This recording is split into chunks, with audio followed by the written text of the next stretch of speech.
നമസ്കാരം, മലയാളി വാർത്ത ഇൻസൈഡിലേക്ക് സ്വാഗതം. ഇനിയും പപ്പടവും ലേസും പറഞ്ഞ് കളിയാക്കടാ, എന്തേ കളിയാക്കുന്നില്ലേ? സോഷ്യൽ മീഡിയയിൽ നിറയുന്ന കൊല്ലംകാരുടെ കമന്റുകളാണ്. പ്രളയത്തിൽ മുങ്ങിയതോടെ പത്തനംതിട്ട റോഡുകളിലേക്ക് ഇരച്ചിറങ്ങിയിരിക്കുകയാണ് കൊല്ലത്തു നിന്നുള്ള മത്സ്യത്തൊഴിലാളികളുടെ ബോട്ടുകൾ. പത്തനംതിട്ടയുടെ ഉൾഗ്രാമങ്ങളിലേക്കും മലവെള്ളപ്പാച്ചിലിൽ ഒറ്റപ്പെട്ട് കിടക്കുന്ന മനുഷ്യർക്കിടയിലേക്കും കേരളത്തിന്റെ സൈന്യം അവരുടെ ജീവൻ പണയം വെച്ചിറങ്ങിയിരിക്കുന്നു. കൊല്ലത്ത് നിന്ന് ബോട്ടുകളുമായി എത്തിയ മത്സ്യത്തൊഴിലാളികളുടെ ആ വരവ് സോഷ്യൽ മീഡിയയിൽ BGM ഇട്ട് ആഘോഷമാക്കുകയാണ് കൊല്ലംകാരും. കേരളത്തിലെ ഏറ്റവും വെടക്ക് ജില്ലയെന്ന് മറ്റ് ജില്ലക്കാരിൽ പലരും സോഷ്യൽ മീഡിയയും ഒക്കെ ട്രോളുന്നൊരു കാലത്ത് വെള്ളം പൊങ്ങുമ്പോൾ ഈ വെടക്കുകൾ ഇറങ്ങുമെന്ന് അവർ വീണ്ടും തെളിയിക്കുന്നു. ഈ വെള്ളം ഇറങ്ങിക്കഴിയുമ്പോൾ വീണ്ടും അവർ നേരിടാൻ പോകുന്നത് അവഗണനയാണ്. 2018 പ്രളയകാലത്ത് മുഖ്യമന്ത്രി പിണറായി വിജയനാണ് മത്സ്യത്തൊഴിലാളികളെ കേരളത്തിന്റെ സൈന്യമെന്ന് വിളിച്ചത്. എന്നാൽ ആ സർക്കാരും പിന്നീട് മത്സ്യത്തൊഴിലാളികളോട് അവഗണന കാണിച്ചു. വീണ്ടും കഴുത്തറ്റം വെള്ളത്തിൽ ജനം പിടയുമ്പോൾ എല്ലാം മറന്ന് അവർ ഇറങ്ങിയിരിക്കുന്നു. ഈ സർക്കാരും അവരോട് അവഗണനയെ കാണിക്കൂ. പക്ഷേ തിരിച്ചൊന്നും പ്രതീക്ഷിക്കാതെ ദുരിതകാലത്ത് ആരും ആവശ്യപ്പെടാതെ തന്നെ ആ പാവങ്ങൾ സഹായത്തിനെത്തും. 10 ബോട്ടുകളുമായിട്ടാണ് 40ഓളം മത്സ്യത്തൊഴിലാളികൾ രക്ഷാപ്രവർത്തനത്തിന് ഇറങ്ങിയിരിക്കുന്നത്.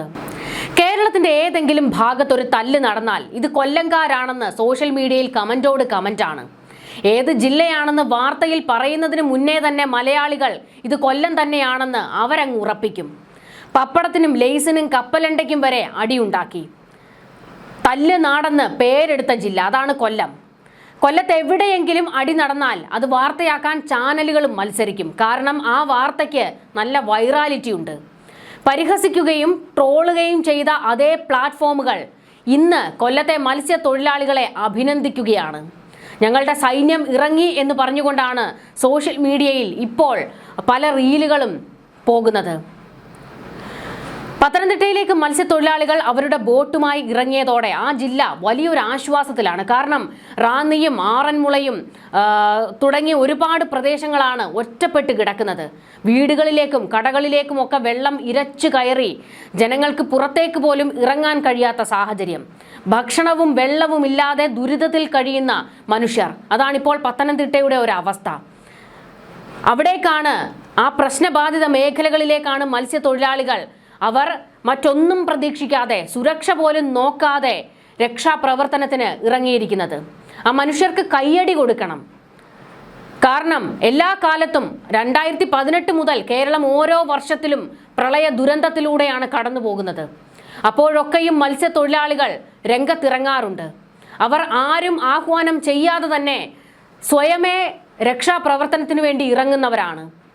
ലോറികളിലൊക്കെ ബോട്ടുകൾ കയറ്റിയാണ് പ്രശ്ന ബാധിത മേഖലകളിലേക്ക് എത്തുന്നത്. പിന്നീട് ഊണില്ല, ഉറക്കമില്ല, ഭക്ഷണമില്ല, വെള്ളമില്ല, രക്ഷാപ്രവർത്തനം തന്നെയാണ്.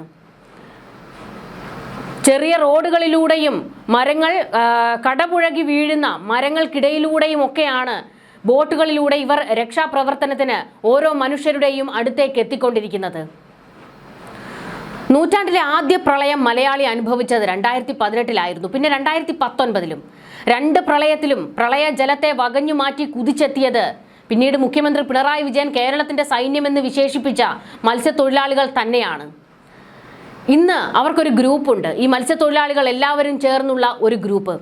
ആ ഗ്രൂപ്പിൽ ഇതുപോലെയുള്ള അപകടങ്ങൾ ഉണ്ടാകുമ്പോൾ മെസ്സേജുകൾ വരാറുണ്ട്. അപ്പോൾ തന്നെ ഈ മത്സ്യത്തൊഴിലാളികൾ ചാടി അങ്ങ് ഇറങ്ങുകയാണ് രക്ഷാപ്രവർത്തനത്തിന് വേണ്ടി.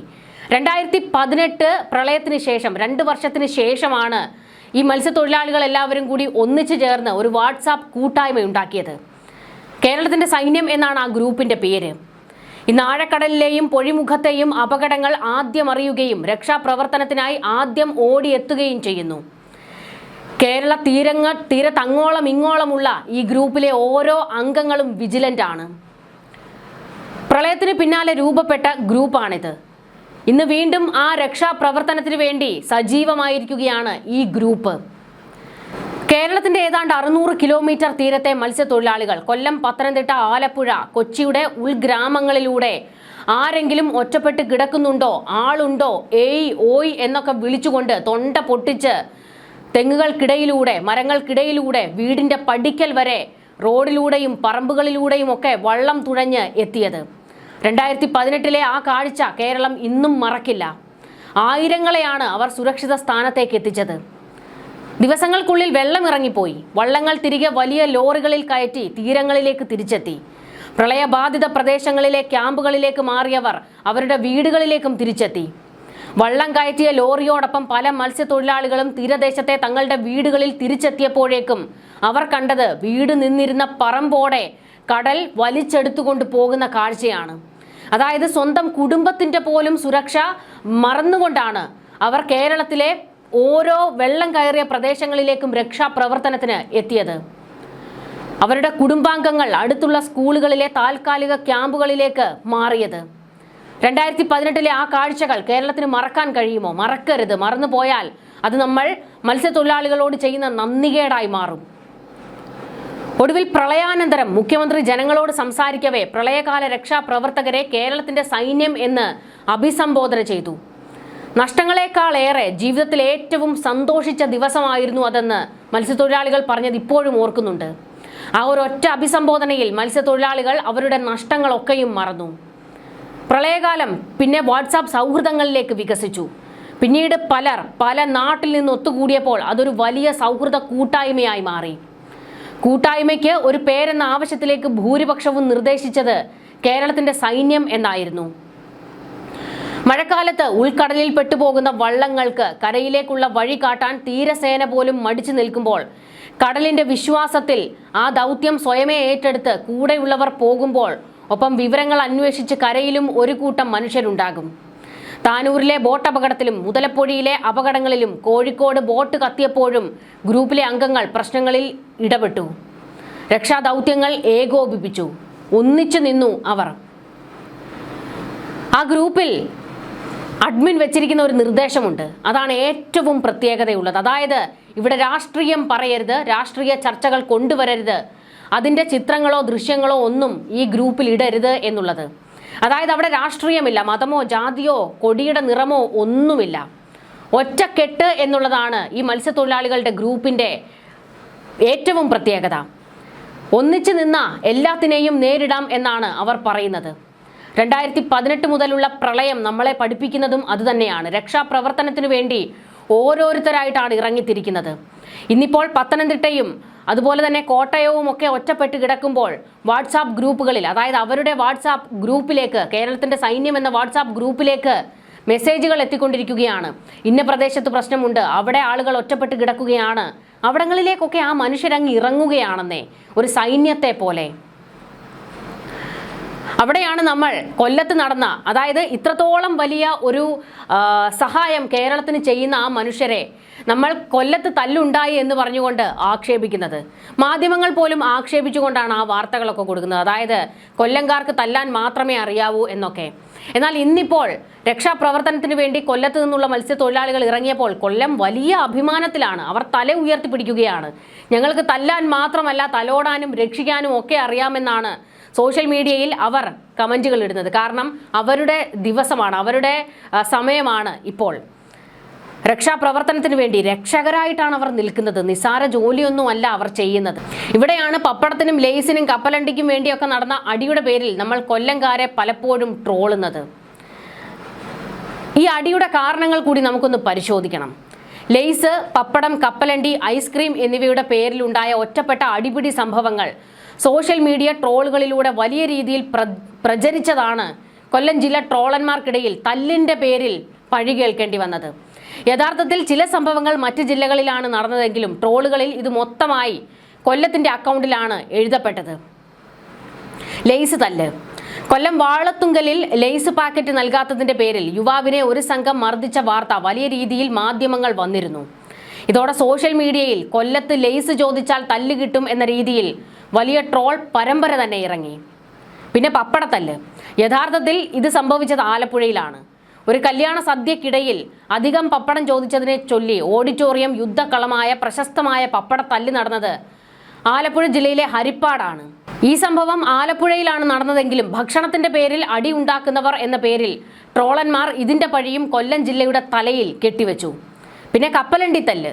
കൊല്ലം ബീച്ചിൽ വെച്ച് വഴിയോര കച്ചവടക്കാരനിൽ നിന്ന് വാങ്ങിയ കപ്പലണ്ടിക്ക് എരിവ് പോരാ എന്ന് പറഞ്ഞു തുടങ്ങിയ തർക്കം വലിയ കൂട്ടത്തല്ലിലാണ് കലാശിച്ചത്. പിന്നെ നടന്നത് ഐസ്ക്രീം തല്ലാണ്. കൊല്ലം പള്ളിമുക്കിലെ ഒരു ഓഡിറ്റോറിയത്തിൽ നടന്ന വിവാഹ റിസപ്ഷനിടെ ഐസ്ക്രീം തീർന്നു പോയതിനെ ചൊല്ലി വധുവിന്റെ വീട്ടുകാരും കാറ്ററിംഗ് ജീവനക്കാരും തമ്മിൽ വലിയ കൂട്ടത്തല്ല് നടന്നു. ഇതോടെ ലെയ്സും പപ്പടവും കപ്പലണ്ടിയും കഴിഞ്ഞ് അടുത്തത് ഐസ്ക്രീം കലാപം എന്ന രീതിയിൽ കൊല്ലം ജില്ലയെ വീണ്ടും ട്രോളന്മാർ ഏറ്റെടുത്തു. ചുരുക്കത്തിൽ ഇത്തരം ചില സംഭവങ്ങളെ കോർത്തിണക്കി സോഷ്യൽ മീഡിയ ട്രോളന്മാർ തമാശ രൂപേണ കൊല്ലം ജില്ലയെ തല്ലുമാലകളുടെ നാടായി ചിത്രീകരിച്ചതാണ് ജില്ലയ്ക്ക് വലിയ ദുരന്തമുണ്ടാക്കിയത്, കൂടുതൽ പഴി കേൾക്കേണ്ടി വന്നത്. ഇത് മാത്രമല്ല, ഇതുകൂടാതെ കൊല്ലത്ത് നിന്ന് കല്യാണം കഴിക്കരുത് എന്ന് പറഞ്ഞുകൊണ്ട് മറ്റൊരു വലിയ ആരോപണവും സോഷ്യൽ മീഡിയ പടച്ചിറക്കി വിട്ടു. കാരണം ഭർതൃ വീടുകളിൽ സ്ത്രീകൾ മരണപ്പെടുന്ന സംഭവം നടക്കുന്നത് ഏറ്റവും കൂടുതൽ കൊല്ലം ജില്ലയിലാണെന്നും കൊല്ലത്തുകാർക്ക് സമ്പത്തിനോടും ആഭരണത്തോടും ഒക്കെ ഭ്രമമാണെന്നും കല്യാണം കഴിച്ചു വരുന്ന പെൺകുട്ടികൾക്ക് ഈ പറയുന്ന പോലെ സ്വർണവും പണവും ഒക്കെ കുറഞ്ഞു പോയി കഴിഞ്ഞാൽ വീടുകളിൽ കൊല്ലുകയാണ് എന്നൊക്കെയും പറഞ്ഞുകൊണ്ട് വലിയൊരു ആരോപണം വന്നു. സത്യത്തിൽ ഇതൊക്കെ എല്ലാ ജില്ലകളിലും നടന്നുകൊണ്ടിരിക്കുന്ന കാര്യമാണ്. പക്ഷേ എല്ലാ കൊല്ലത്തിൻ്റെ തലയിലേക്ക് അങ്ങ് വന്ന് വീണുപോയി. അങ്ങനെ സ്ഥിരം പഴികേട്ട് തല ഉയർത്തി നിൽക്കാൻ എന്തെങ്കിലും അഭിമാനം ഉണ്ടാകുന്ന ഒരു വാർത്ത വന്നാൽ പോലും കൊല്ലംകാർ അത് വലിയ ആഘോഷമാക്കാറാണ് പതിവ്. ഇന്നിപ്പോൾ അവർക്ക് വലിയ ഒരു അഭിമാനം, ആത്മാഭിമാനമായി മാറിയിരിക്കുന്നത് രക്ഷാപ്രവർത്തനത്തിന് വേണ്ടി കൊല്ലത്ത് നിന്നുള്ള മത്സ്യത്തൊഴിലാളികൾ ഇറങ്ങിയതാണ്. ആ ജില്ല ഒന്നടങ്കം ഇപ്പോൾ അഭിമാനിക്കുകയാണ് ഈ മത്സ്യത്തൊഴിലാളികളെ ഓർത്ത്. കൊല്ലം ജില്ലക്കാർ മാത്രമല്ല, കേരളം മുഴുവൻ അഭിമാനിക്കുകയാണ് മത്സ്യത്തൊഴിലാളികളെ ഓർത്ത്. മത്സ്യത്തൊഴിലാളികളുടെ സഹായങ്ങൾക്ക് കൈകൂപ്പുകയാണ് കേരളം ഇപ്പോൾ.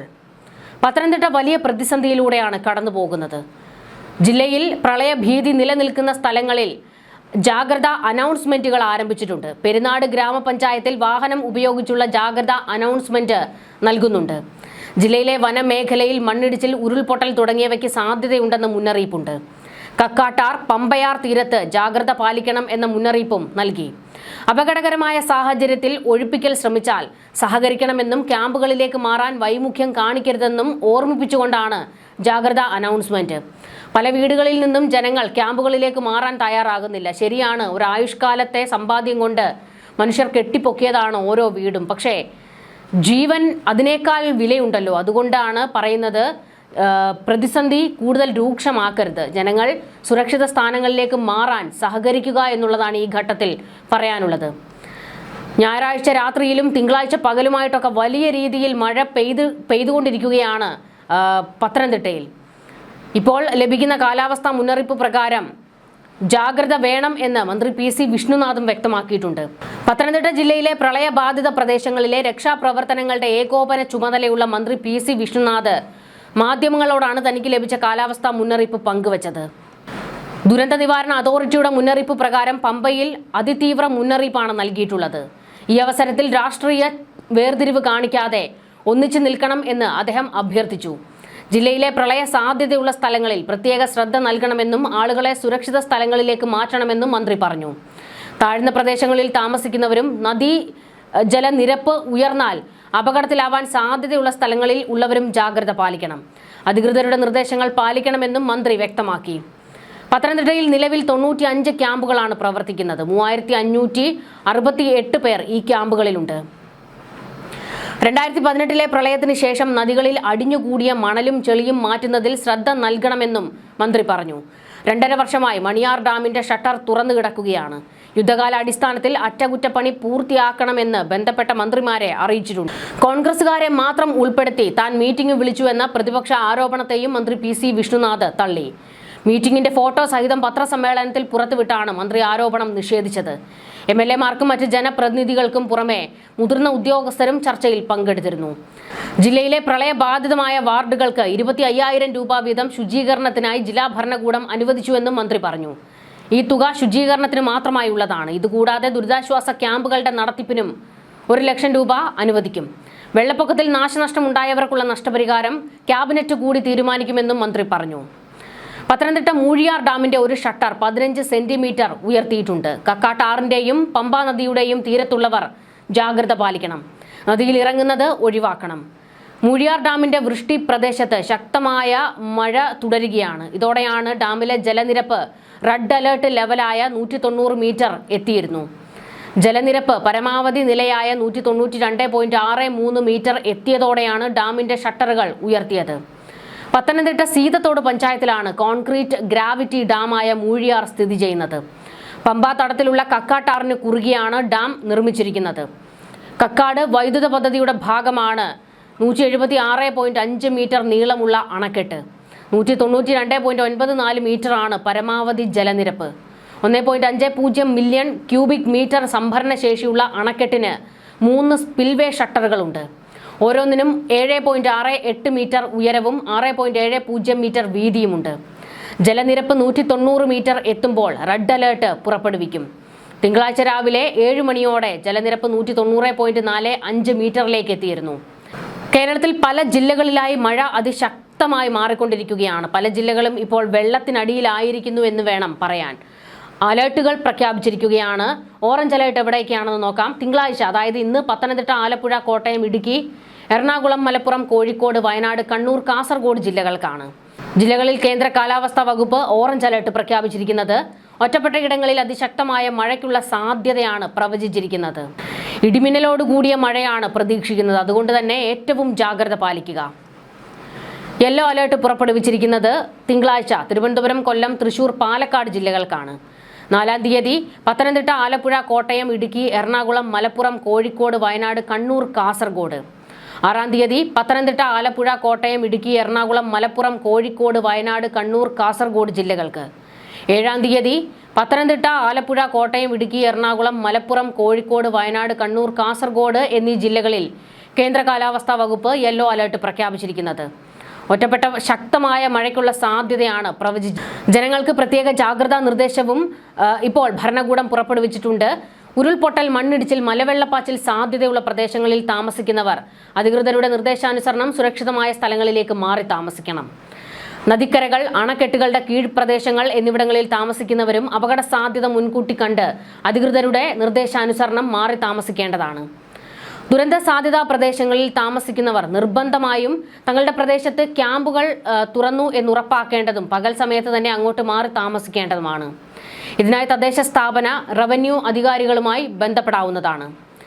ശക്തമായ കാറ്റിന് സാധ്യതയുള്ളതിനാൽ അടച്ചുറപ്പില്ലാത്ത വീടുകളിൽ താമസിക്കുന്നവരും മേൽക്കൂര ശക്തമല്ലാത്ത വീടുകളിൽ താമസിക്കുന്നവരും പ്രത്യേക ജാഗ്രത പാലിക്കേണ്ടതാണ്. അപകടാവസ്ഥ മുന്നിൽ കാണുന്നവർ അധികൃതരുമായി ബന്ധപ്പെട്ട് സുരക്ഷിതമായ സ്ഥലങ്ങളിലേക്ക് സുരക്ഷാ മുൻകരുതലിന്റെ ഭാഗമായി മാറി താമസിക്കണം. കാറ്റിൽ മരങ്ങൾ കടപുഴകി വീണും പോസ്റ്റുകൾ തകർന്നു വീണും ഉണ്ടാകാനിടയുള്ള അപകടങ്ങളെയും ശ്രദ്ധിക്കേണ്ടതാണ്. സംസ്ഥാന ദുരന്ത നിവാരണ അതോറിറ്റി പുറപ്പെടുവിച്ച ശക്തമായ കാറ്റിൽ സ്വീകരിക്കേണ്ട മുൻകരുതൽ നടപടികളും എല്ലാവരും പാലിക്കുക. ശക്തമായ മഴ പെയ്യുന്ന സാഹചര്യത്തിൽ ഒരു കാരണവശാലും നദികൾ മുറിച്ചു കടക്കാനോ നദികളിലോ മറ്റ് ജലാശയങ്ങളിലോ കുളിക്കാനോ മീൻ പിടിക്കാനോ മറ്റാവശ്യങ്ങൾക്കോ ഇറങ്ങാൻ പാടുള്ളതല്ല. ജലാശയങ്ങൾക്ക് മുകളിലെ മേൽപ്പാലങ്ങളിൽ കയറി കാഴ്ച കാണുകയോ സെൽഫി എടുക്കുകയോ ചിത്രങ്ങൾ പകർത്തുകയോ കൂട്ടം കൂടി നിൽക്കുകയോ ചെയ്യാൻ പാടില്ല. മഴ ശക്തമാകുന്ന അവസരങ്ങളിൽ അത്യാവശ്യമല്ലാത്ത യാത്രകൾ പൂർണ്ണമായും ഒഴിവാക്കുക. വെള്ളച്ചാട്ടങ്ങൾ, ജലാശയങ്ങൾ, മലയോര മേഖലകൾ എന്നിവിടങ്ങളിലേക്കുള്ള വിനോദയാത്രകൾ മഴ മുന്നറിയിപ്പ് മാറുന്നതുവരെ പൂർണ്ണമായും ഒഴിവാക്കേണ്ടതാണ്. ജലാശയങ്ങളോട് ചേർന്ന റോഡുകളിലൂടെയുള്ള യാത്രകളിൽ പ്രത്യേക ജാഗ്രത പാലിക്കുക. അറ്റകുറ്റപ്പണികൾ നടക്കുന്ന റോഡുകളിലും ജാഗ്രത പാലിക്കുക. അതിശക്തമായ മഴയുണ്ടാകുന്ന സാഹചര്യത്തിൽ റോഡ് അപകടങ്ങൾ വർദ്ധിക്കാൻ സാധ്യത മുന്നിൽ കാണണം. ജലാശയങ്ങൾ കരകവിഞ്ഞൊഴുകുന്ന ഇടങ്ങളിൽ വാഹനം ഓടിക്കാൻ ശ്രമിക്കരുത്.